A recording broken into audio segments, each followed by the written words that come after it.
Police and Corrections Canada are investigating after a violent, high-risk sex offender who arrived on Vancouver Island earlier this year allegedly murdered a woman while under long-term supervision. Roger Badour was released to a Victoria halfway house in January under the watch of police and a parole officer, but he disappeared at the end of April. Kristen Robinson has more. When Roger Dale Badour arrived in Victoria last January, police issued a public warning about a man they considered a major threat to women. Our high-risk offender department got called immediately as soon as we knew that he was coming, and we put out that release as fast as we could. After serving a 7-year sentence for sexual assault, 63-year-old Badour was released on a court-imposed long-term supervision order, something Corrections Canada says is aimed specifically for high-risk violent sex offenders. Badour's criminal past includes convictions for sex assault with a weapon, forcible confinement, choking to overcome resistance, and uttering death threats. He is known to target and befriend vulnerable women. Badour walked away from his halfway house April 29th, and a Canada-wide arrest warrant was issued. Police again notified the public.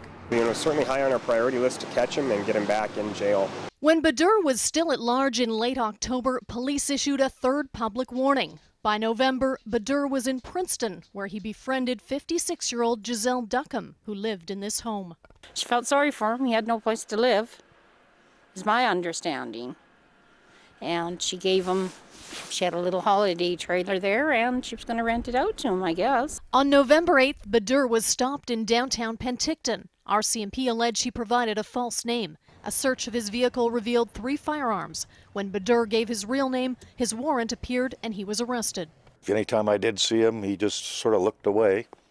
Oh, maybe hoping not to get recognized, who knows? The investigation led RCMP to Duckham's home, where officers discovered the widow dead inside. She had been fatally shot. Badour was charged with first-degree murder. It certainly is disappointing. We certainly feel for the families of the woman that was killed.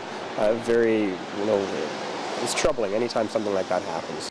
We're appalled, and we're very, very disappointed in the system. We're also very saddened for the family and for the community. Why didn't he have an electronic ankle surveillance device on his ankle so that they would know where he is? Just one of many questions to be answered as Police and Corrections Canada investigate how Badour was allegedly able to commit murder while he was supposed to be under supervision for the next 7 years.